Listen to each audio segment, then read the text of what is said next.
Good morning sa inyo lahat mga tol. May nire-repair tayo ngayon na isang power speaker. Ito yung brand niya Ace. So check natin mga tol.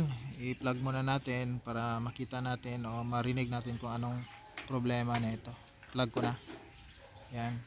Switch on ko na to mga tol. Yan. So may naririnig tayong ugong mga tol. Malakas na ugong, no? Nag-hum siya. FM, no? Naman siya.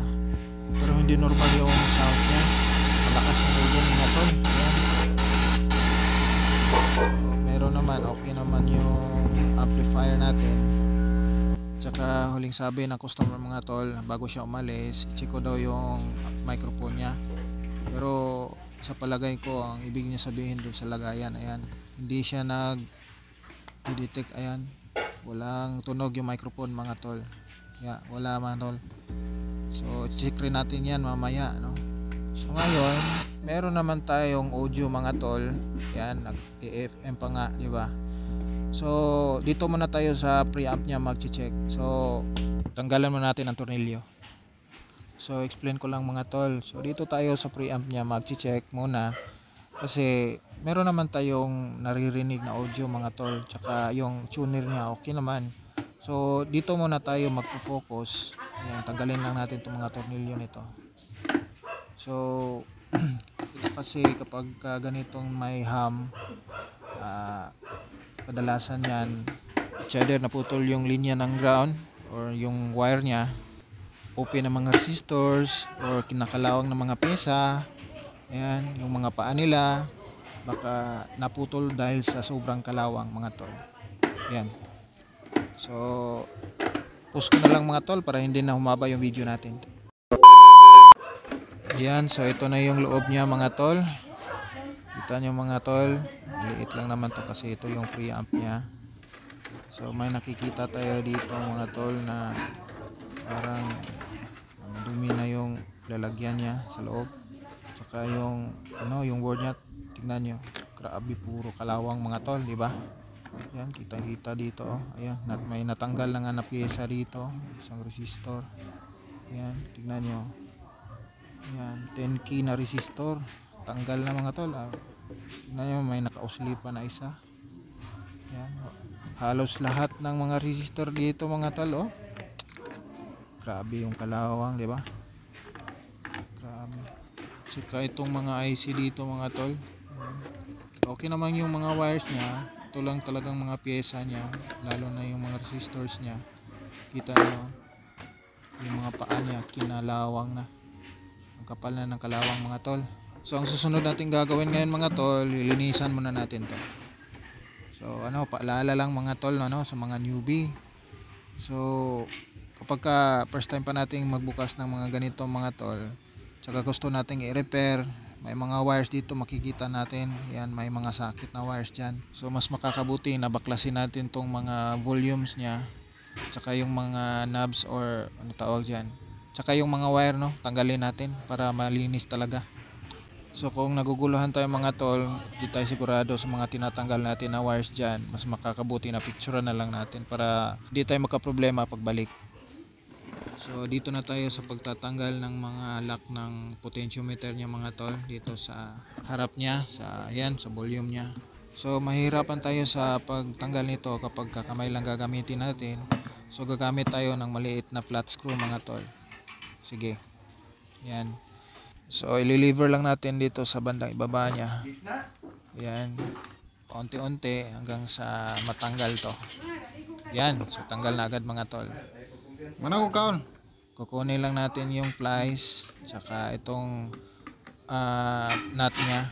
Yan, ikutin lang natin pa counter clockwise. Yan. So same process lang naman sa kabila hanggang sa makuha natin yan lahat. Merong iba naman nakukuha ng kamay. Yan, hindi naman masyadong mahigpit, pero yung nut kailangan talagang i-plies yan mga tol. Yan. So same process lang naman sa kabila hanggang sa matanggal natin lahat. Yan. Tsaka itong light indicator rin pala mga tol. Ayan, kalawang na rin yung paa. Tingnan nyo, kailangan palitan na rin yan. So kita natin dito, marami talagang mga kalawang na mga tol. Gaya nitong isa, oh. Oh, konting galaw ko lang mga tol. Ayan, tanggal agad mga tol. Tanyo, grabe talaga, no? So, sabi ng customer, brand new naman to. Siguro wala pang isang taon, may diferensya na agad, no? So, siguro tansya ko lang baka nasa stock room to na ano, exposed sa tubig o ulan o di kaya malapit sa dagat mga tol. Kaya tingin natin sa labas, okay okay naman, pero sa loob, ayun, nagmo-molds na siya. So, yung mga insekto rin, no? Yung mga maliliit na daga, no? Baka umiihi, saka yung mga ipis na maliliit, no? Nangingitlog. So, ayan mga tol, natapos ko nang matanggal yung lock ng mga knob niya, yung mga volume dito. So, ano, tatanggalin na lang natin to. Dahan-dahan nating tatanggalin to mga tol. Kasi baka, ano, no? Mabali yung mga potentiometer. Ayan. So, ayan, tanggal na mga tol. So, itong wire na lang yung tatanggalin natin, sakit na patungo doon sa indicator niya. Lights naman to. Okay lang naman tanggalin to. Ayan. So, wala nang sagabal mga tol. Pwede natin tong i-troubleshoot. Ito lang yung gagalawin natin. Hindi na tayo mahirapan sa pagtanggal ng mga pyesa dyan. Yan. So, yan. Una kong tinanggal mga tol. Itong light indicator niya. Yan. So, papalitan natin yan dyan. Mga tol, bilhin tayo. A few moments later. So, ayan mga tol. Nakabili na tayo lahat-lahat ng kailangan natin pyesa. So, resistor ang karamihang ipapalit natin. Tsaka nakabili na rin tayo ng light indicator niya, yung lead. Yan. So, yan yung ipapalit natin dito, yung mga resistor. So, pinump ko na pala tong mga resistor yan. Nakaangat na yung mga paa niyan. So, sa pag-determine kung anong value ng resistor ang papalitan natin, naka-indicate naman dyan sa board kung anong resistor na tatanggalin natin. Kita naman yung value. So ngayon, ikakabit na natin, hihinangin natin yung mga resistors na nabili natin kanina. So fast forward ko na lang mga tol para hindi na humaba yung video natin.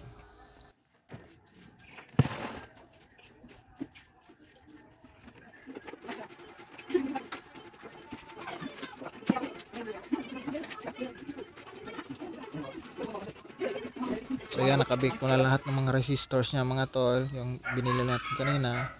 Tsaka ito, kung mapapansin nyo, yung female jack na para sa mic, nagtanggal ako ng isa para may pansample tayo doon sa binilhan natin, para parehas lang yung mabili natin na female jack.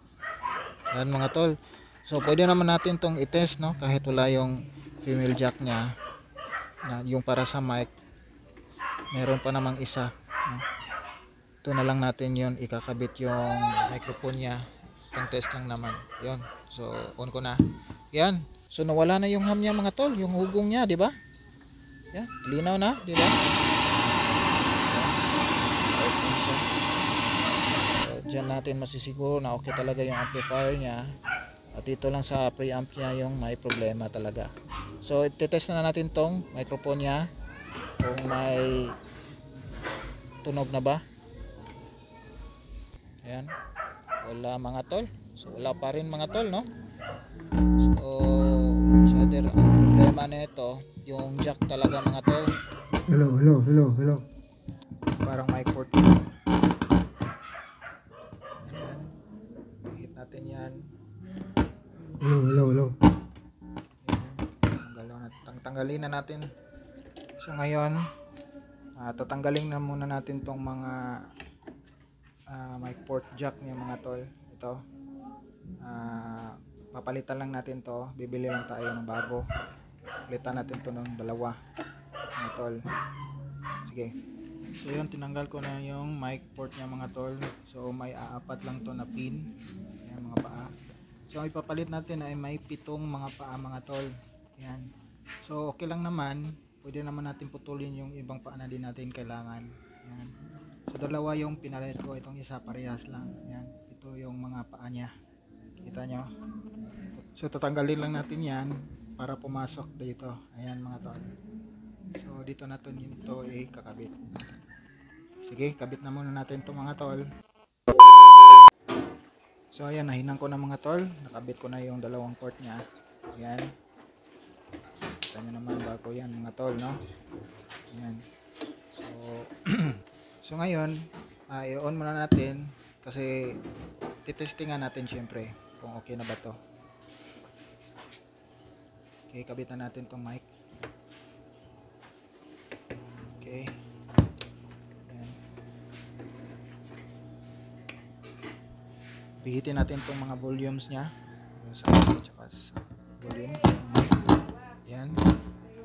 On natin. Hello, hello. So, mahina mga tol. Hello, hello, hello, hello. Sound, hello. Meron namang sounds pero mahina mga tol. Tsaka ayan. Magdi-distort. Magdi-distorted siya mga tol. Hello, hello, hello. Ayaw talaga mga tol. Kahit anong pihit natin dito, wala pa rin. So wala. Di pa ayos mga tol. So ayun, nabudol tayo mga tol. Kala natin yun lang yung problema niya. So maghahanap na lang tayo ng ibang problema nito. Na dito lang yan, banda-banda mga tol, no? Sa bandang potentiometer niya. Baka, no, mga tol. Hanapin lang natin yung mga problema. Itong mga capacitors na to, tanggalin lang natin kasi parang molds na rin. Sige. Tapos ko muna mga tol. Tanggalin natin itong mga capacitors niya. So, ayun, may nakita tayong isang capacitor dito mga tol. Kita nyo. Ayan. Na lumubo na medyo. Yung ano niya. Nagkalawang na rin. Ayan. Ayan. Labo sa camera. So, papalitan na lang natin to. Hanap pa lang tayo ng kapalit nito. Ang palit. Dito siya banda nakita ko mga tol. Yung mga nakahilera na capacitors dyan. Ayan. So, dito banda mga tol, may nakita rin tayong resistor na kinalawang na rin yung paa. So, papalitan rin natin to. Yung value niya ito. Yung color niya is red saka orange yung pangatlo na value. Ayan mga tol. So nasa 22k siya mga tol. Ayan, 22k na. So hanap lang tayo ng pamalit nito mga tol. Tsaka isasabay na rin natin tong mga capacitors niya mga tol, yung mga bagong capacitors niya. Kakabit natin yan. So hanap lang tayo ng pamalit mga tol. Pause ko muna. So ayan mga tol, meron na tayong nahanap na resistors, 22k mga tol, medyo malaki-laki yung wattage. Nakabit na natin yung una yung mga capacitors niya dito. So kakabit na natin yung resistors niya dito. Okay. Hello, hello.